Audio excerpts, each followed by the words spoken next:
He paid $1 for the woman in the sack. He thought he was saving a life.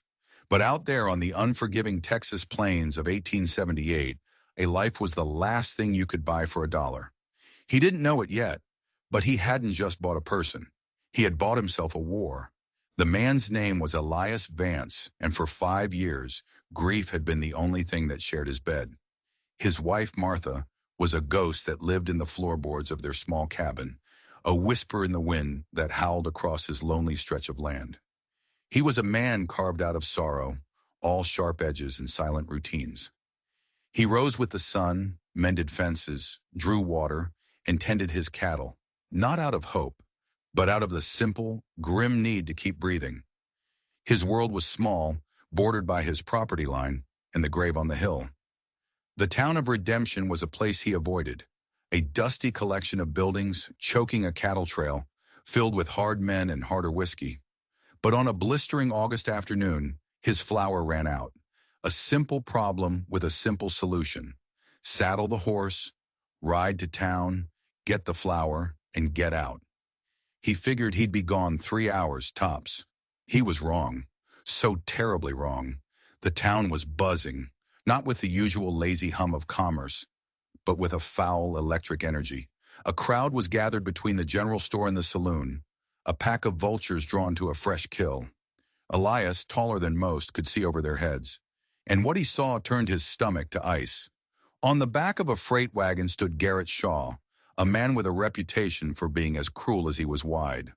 And next to him stood a figure, a small, still woman. Her hands were bound, her feet were bare and bloody, and her head was covered by a filthy, coarse burlap sack, a rope tied loosely around her neck. "What we have here, gentlemen," Shaw boomed, his voice dripping with greasy satisfaction, "is a genuine Comanche savage. Caught her myself up on the Brazos. A real prize." The crowd jeered and laughed. Elias felt a cold sickness crawl up his throat. He'd heard stories, of course, raiders selling captives in backwater towns. But to see a human being treated like livestock, was a different kind of horror. The burlap sack was the worst part. It wasn't just a restraint, it was an erasure. It took away her face, her identity, her humanity. It turned her into a thing.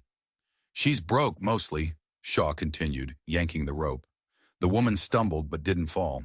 "Good for cooking, cleaning, whatever else a man might need a squaw for. What am I bid? Let's start at $5. The bidding was a slow, lewd joke.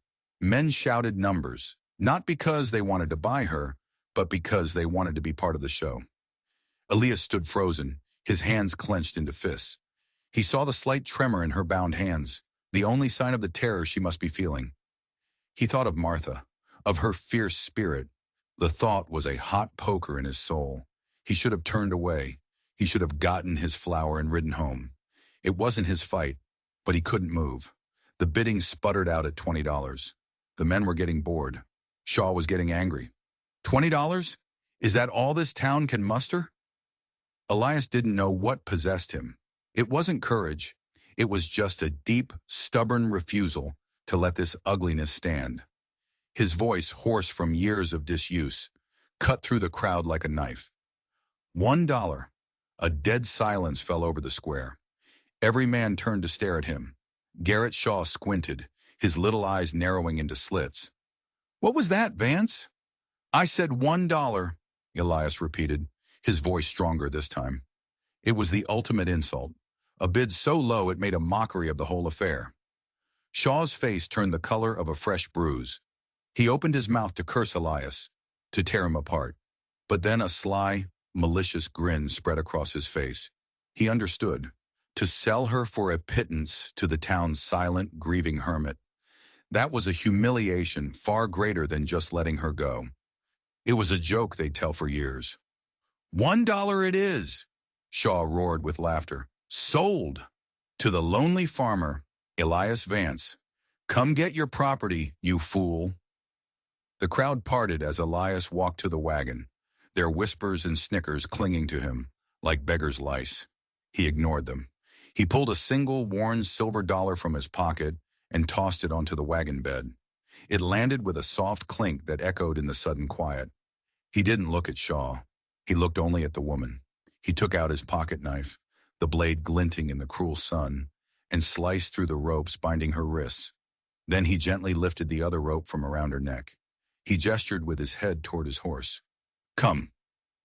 And just like that, the quiet, predictable life of Elias Vance was over. He just didn't know it yet. The ride back to the ranch was a long, silent procession under the oppressive eye of the sun. The woman followed on foot, her steps surprisingly light and steady. Illis didn't look back, but he could feel her presence, a constant, unsettling shadow. The weight of what he'd done began to crush him. He'd brought another soul into his fortress of solitude, a stranger, a complication.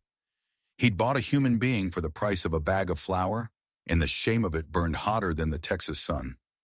When they arrived, the familiar sight of his cabin and barn felt alien. The silence was different now. It was filled with a tense, watchful presence.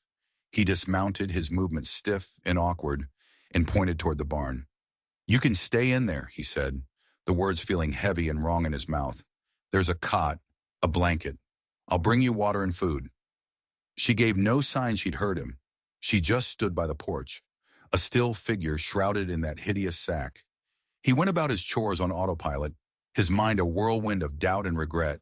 He left a bucket of fresh water and a plate of cornbread and jerky just inside the barn door, then retreated to his cabin like a coward, shutting the door on the problem he'd created.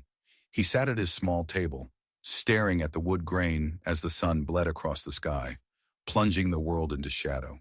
He couldn't leave her like that. He couldn't let her spend the night with that sack over her head. It was a symbol of her humiliation, and now somehow his own. He took a deep breath and walked back to the barn. The food was untouched, but some of the water was gone. She was standing in the center of the barn, a sentinel in the gathering gloom. He approached slowly, his hands held open to show he meant no harm. I'm not going to hurt you, he said softly, but it has to come off. She didn't move, not a muscle. He reached out with hesitant fingers, his touch as light as a moth's wing, and grasped the bottom edge of the burlap. He paused, giving her a chance to resist, to pull away. She remained perfectly still. Slowly, carefully, he lifted the sack. The last golden rays of twilight spilled through the open barn door and fell upon her face. And for the first time in 5 years, Elias Vance forgot how to breathe. It wasn't just that she was beautiful, though she was, with a face of proud angles and resilient planes. It was the ferocious, untamed dignity in her expression. There was no fear in her dark, deep eyes. There was no submission. There was only a watchful, blazing intelligence and a defiant pride that had not been broken on the back of a wagon or bought for a single coin. In her face, he saw the unyielding strength of the ancient hills, the story of a people who could not be erased. But that wasn't what made him freeze. It was something else, something wrong. There, on the side of her neck, just below her jawline, was a mark. It wasn't a Comanche tattoo. It wasn't a tribal marking. It was a brand, a crude, ugly symbol seared into her skin, shaped like a broken circle with a jagged line through the middle. He'd never seen anything like it. It was the mark of ownership, but not from any tribe he knew. It was something other, something sinister. In that moment, he realized the story Garrett Shaw had spun in town was a lie. This woman wasn't just a captive from a raid. She was an escapee, and the brand on her neck was a message from whatever hell she had clawed her way out of. A message that said, this one is ours, and we will be back for her. His act of pity hadn't been an ending. It was a beginning. He hadn't just saved a victim. He had painted a target on his own back. He looked into her unreadable eyes, and a cold, hard certainty settled in his bones. Whatever was coming, it would not find him unprepared. The first night was a battle of wills fought in absolute silence. Elias assumed she would be grateful for the shelter, for the food, for the removal of that humiliating sack. He was wrong. The moment he left the barn and returned to his cabin, he heard a sound, a faint scraping. He looked out his window and saw her shadow moving with purpose toward the edge of his property, melting into the darkness. She was running. His first instinct was to let her go. She wasn't his prisoner. But then he heard it, the distant, hungry howl of a wolf pack. He knew this land. He knew the predators that stalked the night, both four-legged and two. Shaw and his men were one thing, but there were other, worse things that roamed the plains. To let her run into that darkness was to condemn her to a fate worse than anything in redemption. He grabbed his rifle and ran, not at her, but in a wide circle, getting ahead of her. He fired a single shot into the air. The crack echoed across the plains, answered by the startled yelps of the wolves. He saw her figure freeze 100 yards away. He didn't shout. He didn't approach. He just stood there, a silhouette against the starry sky, the rifle held non-threateningly in his hands. He was showing her the walls of her new prison. It wasn't his fence line. It was the wilderness itself. He was not her captor, but for now, this small, lonely ranch was the only safe harbor in a storm she couldn't possibly comprehend. She turned slowly and walked back to the barn, not with the gait of a defeated captive, but with the stiff, proud posture of a warrior forced into a temporary truce. As she passed him, her eyes met his in the moonlight, and they burned with a cold, pure hatred. He had not saved a victim. He had trapped a hawk in a chicken coop, and she would be looking for a way out every second of every day. The days that followed were a fragile, silent dance. He would leave food and water on the porch. She would take it when he was gone. He never entered the barn. She never approached the cabin. They were two planets in a shared orbit, held together by a gravity of circumstance, never touching. But she wasn't idle. He started noticing things, small, deliberate arrangements of stones and twigs left near the water trough. At first he thought they were random, but then he saw the patterns. They weren't just patterns. They were maps, crude but unmistakable. She was drawing the surrounding landscape, marking hills, creeks, and clearings. Was she planning her escape, showing him where her people might be? One morning the arrangement was different. It wasn't a map of the area around the ranch. It was a cluster of stones with one larger blackened stone set off to the side and a series of twigs pointing north. It was a message he didn't understand. A warning? A plea? Driven by a nagging curiosity, he decided to follow it. He saddled Gideon and rode north, telling himself he was just checking his fence line. For hours he rode, following the direction the twigs had indicated, and then he smelled it. The scent of old smoke and something else. Something rotten. He dismounted, pulling his rifle from its scabbard, and crept forward. He came to a small, hidden box canyon, and what he saw inside made his blood run cold. It was the remains of a camp, a freight camp. Wagons had been burned, their contents looted and scattered, and there were bodies, at least half a dozen of them, long past the point of recognition, picked apart by scavengers. But one thing was terrifyingly clear. These were not Comanche. They were white men, freighters, and they had been here for weeks. Elias crouched behind a rock, his mind racing. He found a broken crate with a name stenciled on the side. G. Shaw. This was Garrett Shaw's camp. The story he'd told in Redemption about catching the woman near the Brazos. It was all a lie, a complete fabrication. These men hadn't been killed by Comanche. They'd been slaughtered. But by whom? And where did the woman fit in? Shaw hadn't captured her. He must have found her here, in the aftermath of this massacre. He had stumbled upon the sole survivor of some great violence, and seeing an opportunity, had invented a story to sell her for a quick profit. He was a coward and a liar. But that wasn't the most chilling part. The most chilling part was that the woman had tried to tell him.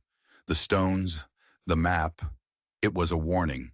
She was trying to show him what was out there. Not her people, but the people who had done this, the people who had branded her neck. And if they had killed this many men, they were not just raiders. They were an army that was still out there, somewhere in the vast, silent plains. He looked back in the direction of his ranch, a knot of dread tightening in his stomach. He had brought her into his home for protection. But what if he hadn't brought a victim into his home? What if he had brought the only witness to a massacre? A witness the killers would do anything to silence. The wind picked up, whispering through the canyon, and it sounded like a warning. They are coming. He rode back to the ranch like a man possessed, the idyllic silence of his home now feeling like the calm before a hurricane. The woman was there, watching him approach, her dark eyes missing nothing. He dismounted, and for the first time, he walked directly toward her. He didn't speak. He just looked at her, then pointed north. She understood. A flicker of something, not fear, but a grim acknowledgement, passed through her eyes. She had warned him, and now he knew. The dynamic between them shifted in that instant. They were no longer owner and property, rescuer and victim. They were two people sharing a terrible secret, standing on the edge of the same abyss. That night, the storm came.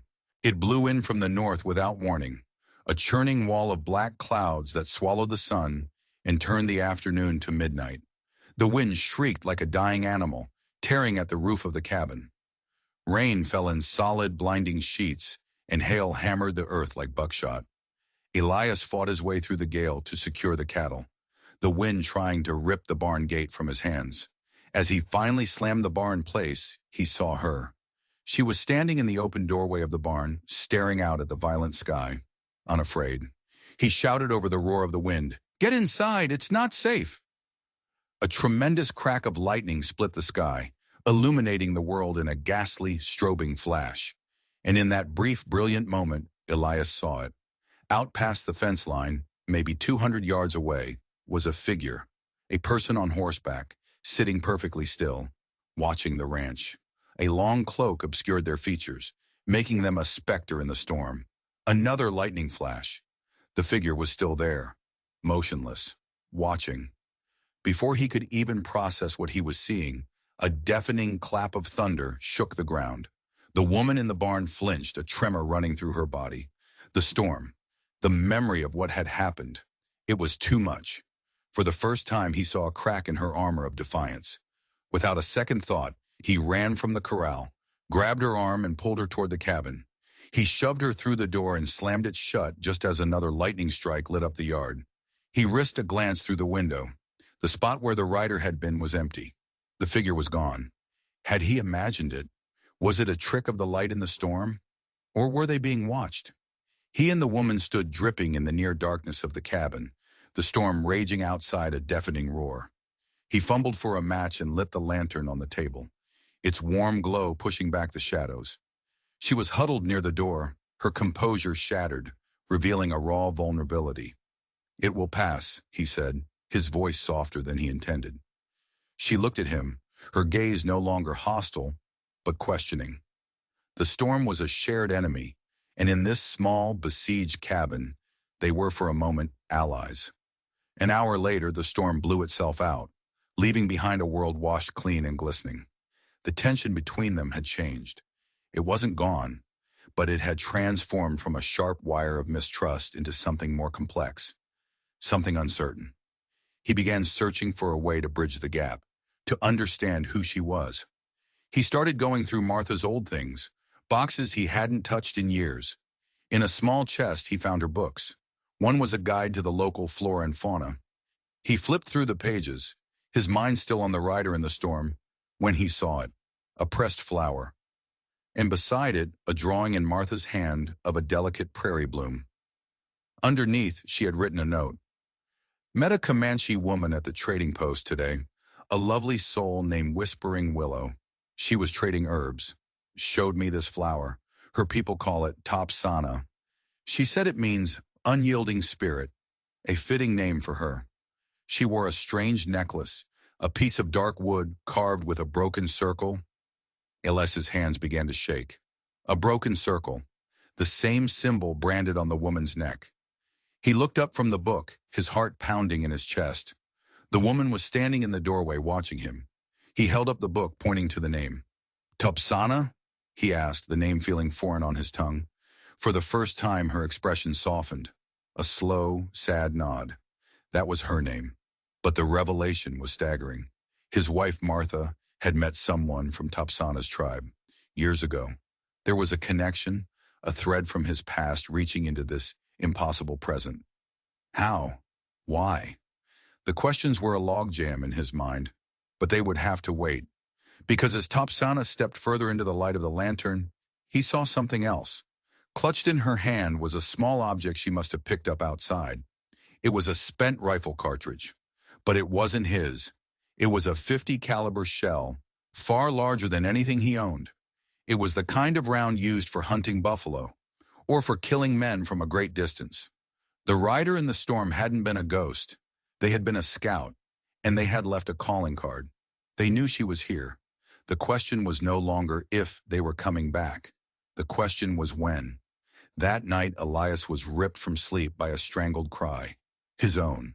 The nightmare was always the same. Martha, her face pale with fever, her hand growing cold in his. He sat bolt upright, drenched in sweat, his heart hammering against his ribs. The ghosts of his past were as real as the woman in his barn. A faint sound from outside the window made him freeze. He looked. It was Topsana, standing near the cabin, a silent silhouette in the moonlight. She had heard him. She had heard his moment of weakness. Shame washed over him, hot and bitter. He expected her to be gone by morning, repelled by the sight of his brokenness. But when he opened his door at dawn, she was sitting on the porch steps, waiting. As he emerged, she stood. She looked him in the eye, and then she spoke. Her voice was low and raspy, like stones moving at the bottom of a river. Elias. It was his name, the first word she had ever spoken to him. It wasn't a question or a statement. It was an acknowledgement. I have seen your pain, and I am still here. He nodded, his throat too tight to speak. Topsana, he replied, speaking her name aloud for the first time. It was as if a dam had broken. The words didn't come in a flood, but in a slow, steady trickle. A mixture of broken English and Comanche words that he pieced together like fragments of a shattered pot. She told him everything. The men with the broken circle brand, they were called the Dust Devils, a gang of ruthless outlaws, ex-soldiers, and cutthroats led by a man known only as the Major. They weren't just raiders. They were locusts, descending on camps and settlements, taking what they wanted and burning the rest. They had attacked her village, not for land or resources, but for people. They took the strong to work their hidden silver mine and killed everyone else. Her husband, her son, they were gone. She had been captured, branded, and forced to work. But her spirit, the Topsana, had refused to break. She had escaped, fleeing across the plains for days until she stumbled, exhausted upon Garrett Shaw's freight camp. She had found it just as Elias had, burned, looted, the men slaughtered. She hid, thinking the killers might return. And then Shaw appeared. He hadn't been with his men. He'd been off hunting. He returned to find the carnage, and in his terror, he hid. Topsana had watched him cowering behind a wagon as the real killers, the Dust Devils, rode back through the camp making sure the job was done. After they left, Shaw emerged. He found her. He saw not a survivor to be helped, but a story to be twisted, an opportunity to be exploited. He forced her to redemption, spinning his tale of a brave capture to cover his own cowardice. The pieces clicked into place with horrifying clarity. Shaw wasn't just a bully and a liar. He was a witness, just like her. He knew who the Dust Devils were. He knew what they looked like, and he was terrified they would find him. Elias's blood ran cold. He now understood the real danger. The Dust Devils weren't just hunting Topsana to silence a witness. They would be hunting Shaw, too. And Shaw, in his desperation, would do anything to save his own skin. He might even try to bargain, to trade Topsana back to them in exchange for his own life.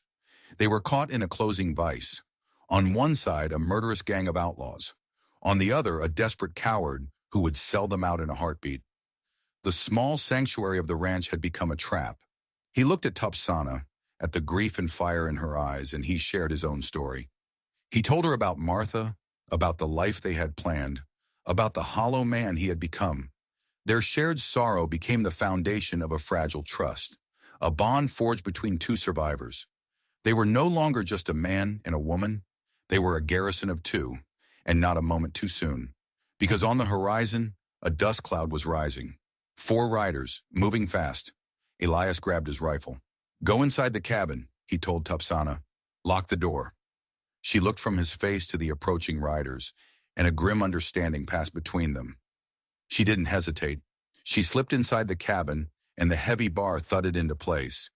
Elias stood on the porch, the rifle held loosely in his hands, and waited. It was Garrett Shaw and 3 of his cronies from town. They pulled up, their faces flushed with whiskey and a self-righteous fury. "Vance!" Shaw spat, staying on his horse to loom over him. "We came to take what's ours, the town's property." Elias's gaze was like ice. "She's not property, and you're not on town business." Shaw faltered for a second. "What are you talking about?" "The camp," Elias said, his voice low and dangerous. "The box canyon. I saw it.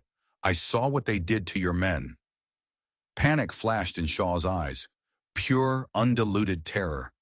He had thought no one knew. He glanced nervously back at his men, who were looking at him in confusion. His bluster was gone, replaced by a desperate, cornered animal ferocity. "You don't know anything, old man," he snarled, dismounting. "She's a liar, a savage. She's been filling your head with stories. We're taking her, and if you get in the way, we'll take you too." He was not there to take her for the town. He was there to silence her. He knew she had seen him hide. He was here to erase the evidence of his own cowardice, to bury the last witness so the dust devils would have no reason to come looking for him. "She's not going anywhere," Elias said, his grip tightening on the rifle. "She ain't got a choice," Shaw sneered, "and neither do you." He took a step toward the porch. "She is my wife." The words hung in the air, heavier than stone. Shaw and his men stared, stunned into silence. It was a lie born of desperation, a shield thrown up in the heat of battle. But as Elias said it, a strange thing happened. It felt true. Shaw recovered first, his face contorting in a mask of rage. "Your wife? You married a redskin? You're sicker than I thought, Vance. That changes nothing." He lunged for the porch. But just as he did, the cabin door creaked open. Topsana stepped out. She was not holding a weapon. She was holding a small tarnished silver flask. She held it up for all of them to see. It was engraved with the initials GS. Shaw froze, his face draining of all color. He knew that flask. It was his, the one he dropped at the camp when he was hiding, the one he thought he'd lost forever. His men stared at the flask, then at Shaw's terrified face. The lie was exposed. They weren't here on town business. They were here as part of Shaw's desperate cover-up. Their loyalty, already thin, evaporated in the harsh sunlight. "You lied to us, Garrett," one of the men said, his hand moving toward his pistol. But he never got there. A single rifle shot cracked from the ridge overlooking the ranch. The man who had spoken crumpled from his saddle, a neat hole appearing in his chest. Panic erupted. Shaw and his men scrambled for cover, firing wildly into the hills. Another shot. Another of Shaw's men went down. This wasn't a warning. It was an execution. Elias shoved Topsana back into the cabin and dove in after her, barricading the door just as bullets began to thud into the thick log walls. He peered through a crack. On the ridge, at least a dozen riders were silhouetted against the sky. The dust devils had arrived. They hadn't come for Topsana. They hadn't come for Elias. They had followed Garrett Shaw, the loose end they needed to tie up, and he had led them straight to the second witness. The ranch was surrounded. The siege had begun. The world devolved into a chaotic symphony of splintering wood and roaring gunfire. Outside, Shaw and his one remaining man were caught in a brutal crossfire. They were drunks and bullies, not fighters. Their panicked defense was short and pathetic. The dust devils cut them down with cold, methodical efficiency. Elias watched Garrett Shaw fall, his body twitching in the dust, the silver flask glinting beside him. Justice of a sort. But now the full attention of the gang was on the cabin. Bullets ripped through the windows, peppering the walls. Elias and Topsana were trapped, pinned down. "How many?" he yelled over the din. She was peering through a small crack near the fireplace. 12, maybe more. They are spreading out, surrounding us." They weren't just trying to kill them. They were professionals. They were tightening a noose. Elias fired back, using his shots sparingly, making each one count. Beside him, Topsana was not panicking. She was calm, her eyes scanning every shadow, every rock. She pointed to the back wall. The floorboards, under the bed, loose. It was a root cellar, a small, dark space Martha had used to store vegetables. A possible escape route, but it would be a tight squeeze. And where would it lead? Out into the open, right into their guns. No escape, Elias said grimly. We fight here. For the next hour they held them off. It was a desperate, adrenaline-fueled battle. Elias would fire, then move, using the cabin's few angles to his advantage. Topsana acted as his spotter, her sharp eyes picking out movement he would have missed. She loaded his spare pistol, handed him ammunition, and pointed out targets, her voice low and steady. They moved together, a practiced and deadly team, as if they had been fighting side by side their entire lives. Then a new sound, a scraping, shuffling noise from the roof. They were climbing onto the cabin. A moment later, smoke began to pour through the gaps in the ceiling. They were trying to burn them out. The cabin, their sanctuary, was about to become their tomb. Coughing, his eyes watering, Elias knew they had only one chance. The root cellar. Go! He yelled, pushing Topsana toward the bedroom. Now! He laid down covering fire as she ripped up the loose floorboards. The opening was small, a black square leading into the earth. She slipped down without hesitation. Elias fired his last shots, then scrambled after her, pulling the floorboards back into place just as the bedroom door burst open. They were plunged into a cold, earthy darkness. Above them, they could hear the heavy boots of the outlaws stomping through the cabin, the crackle of the growing fire. The air was thin, tasting of damp soil and smoke. They were alive, but they were buried. Topsana's hand found his in the dark. She squeezed it once, a silent message of solidarity. They huddled together, listening as their home burned above them. They could hear the outlaws shouting, frustrated. Then a new voice cut through the noise, sharp and authoritative. Find them, the voice commanded. They didn't burn. Search the grounds, the barn, the well, everywhere. I want the woman alive. The man doesn't matter. It was him, the major. The sounds above them faded as the gang moved outside to begin their search. The heat from the fire above was intense, and smoke was beginning to seep through the floorboards, making it hard to breathe. They couldn't stay here. Topsana tugged on his arm, pointing to the far wall of the small cellar. Elias ran his hands along the dirt wall. He felt it, a slight draft. It wasn't solid earth. Years ago, he and Martha had started to dig a tunnel from the cellar to the well, a way to get water without going outside in the winter. They had never finished it, boarding it up after only 10 feet. But it was there. Using his knife in their bare hands, they clawed at the boards, pulling them free. The tunnel was narrow and suffocating, but it was a path. They crawled into the darkness, the sounds of the search parties growing fainter behind them. It ended, as he knew it would, at the stone foundation of the well. There was no way out. A dead end. Defeat settled on him, heavy as a shroud. He had failed. He had led them to this tomb. But Topsana was tapping his shoulder, pointing upward. High above, at the top of the well, was a small circle of starry sky, and dangling down, almost to the water's surface, was the well rope. It was a desperate, insane gamble. They would have to climb the rope, hand over hand, hoping no one was looking, hoping the old rope would hold. It was their only chance. He gestured for her to go first. She was lighter, faster.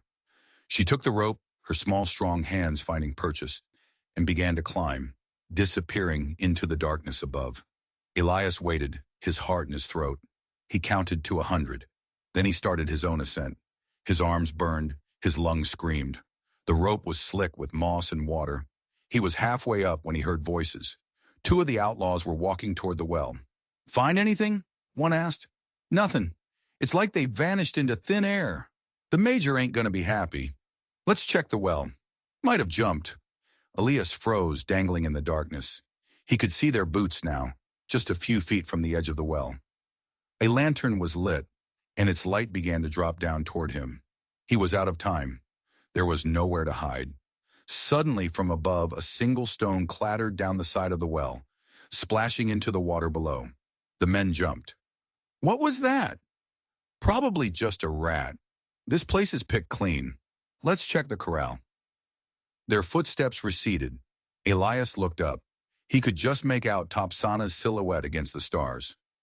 She was leaning over the edge, having deliberately knocked the stone loose. She had created a diversion. She had saved him. He hauled himself the rest of the way, collapsing over the edge of the well, gasping for air. His cabin was a raging inferno, lighting up the night. The outlaws were spread out. their backs to the well, searching the far side of the property. Topsana pulled him into the shadow of the barn. "They will find us," she whispered. "I know," he breathed. He looked at the burning ruins of his home, at the men who had taken everything from him. A cold, clarifying rage burned away his fear. They couldn't run. There was nowhere left to run. "Then we don't run," he said. "We hunt." He looked toward the corral, where the outlaws' horses were tied. An idea born of pure desperation began to form in his mind. It was a suicide mission, but it was better than dying in a hole. He looked at Topsana. Her eyes, reflecting the firelight, were filled with that same unyielding spirit he had seen the first time he looked at her. She nodded, understanding without him needing to speak a word. They were in this together, to the very end. The plan was simple, and it was insane. The outlaws had numbers and firepower. Elias and Topsana had the element of surprise and a deep knowledge of the terrain. They would use the chaos of the fire to their advantage, striking from the shadows, turning the hunters into the hunted. They crept from the well to the back of the barn, the heat from the burning cabin scorching their faces. Inside, Elias found what he was looking for: a pitchfork, an old axe, and a length of thick rope. It wasn't much, but it would have to be enough. Topsana, meanwhile, had gathered a pouch full of small, sharp stones. Their first target was the lone guard watching the horses. He was leaning against the corral fence, mesmerized by the fire, a rifle held loosely in his hands. Topsana moved first. She flung one of her stones into the darkness on the far side of the corral. The guard straightened up, peering into the night. "Who's there?" It was the only distraction Elias needed. He moved like a ghost, closing the distance in seconds. He didn't use the axe, he used its handle, bringing it down in a hard, sharp arc against the back of the man's head. The guard crumpled without a sound. Elias grabbed the rifle and dragged the body into the shadows of the barn. One down. Next, they moved on the horses.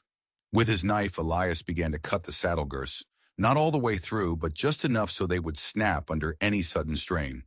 He left a few horses untouched, a trap for the unwary. While he worked, Topsana was creating another diversion, using the dead man's pistol to fire a single shot from the far side of the property, drawing a group of outlaws away from the main area.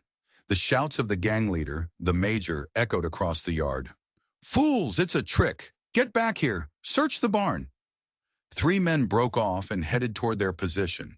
Elias and Topsana melted into the deep shadows inside the barn, taking up positions on the upper loft. The men entered cautiously, their pistols drawn, the firelight from outside casting long, dancing shadows.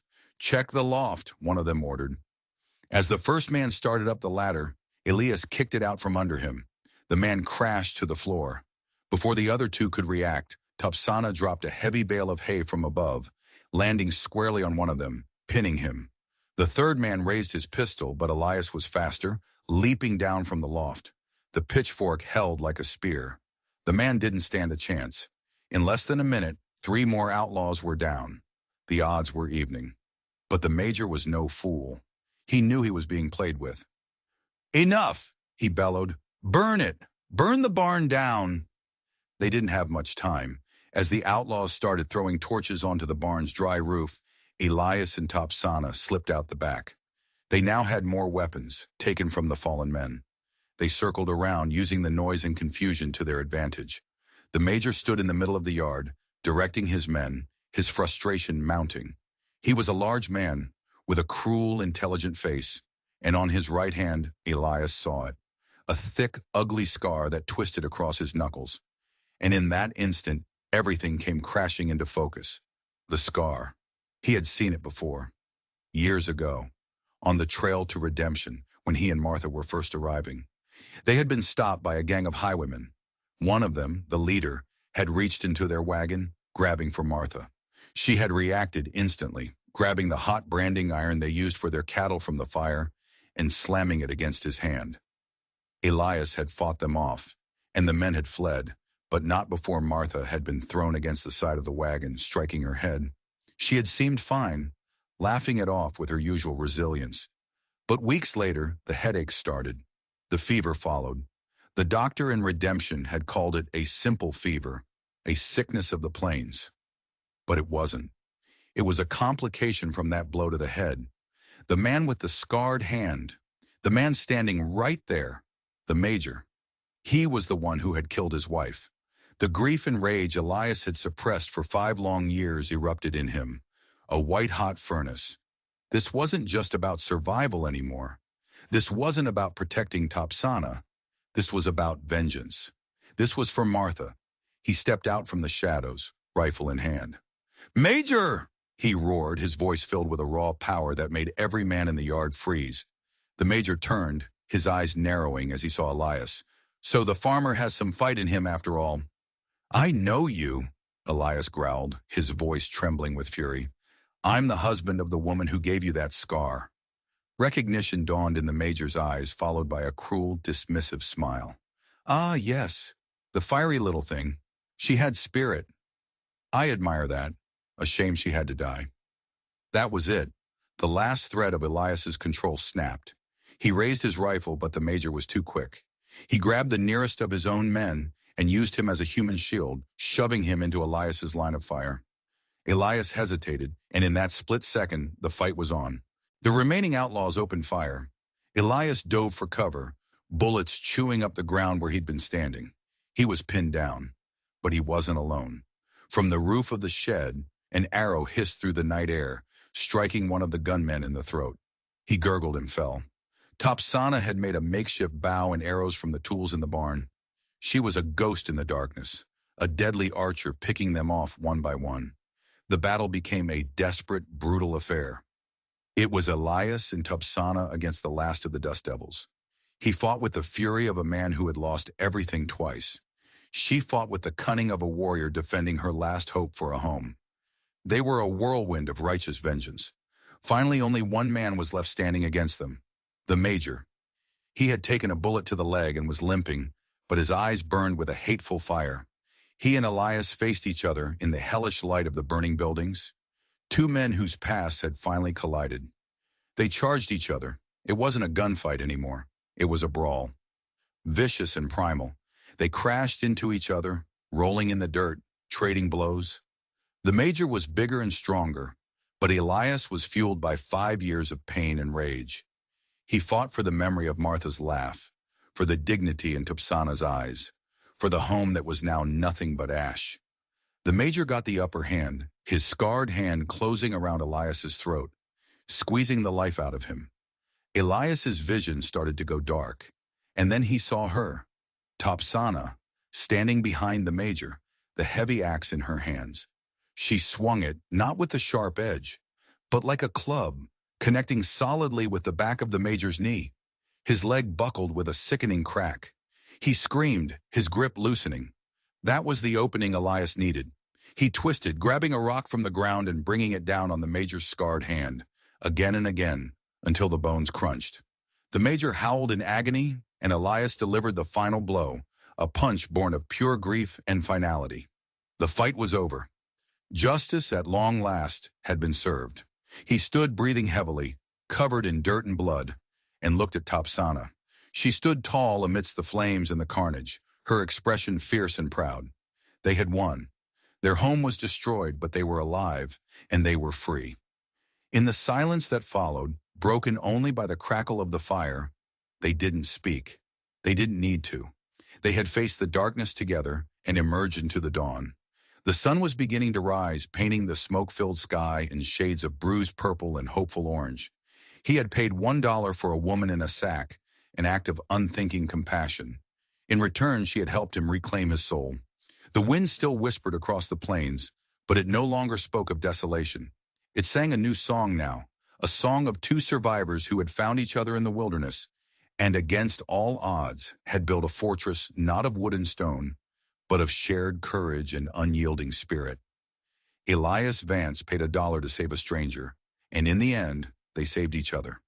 It just goes to show you that sometimes the greatest acts of defiance begin with the smallest acts of kindness.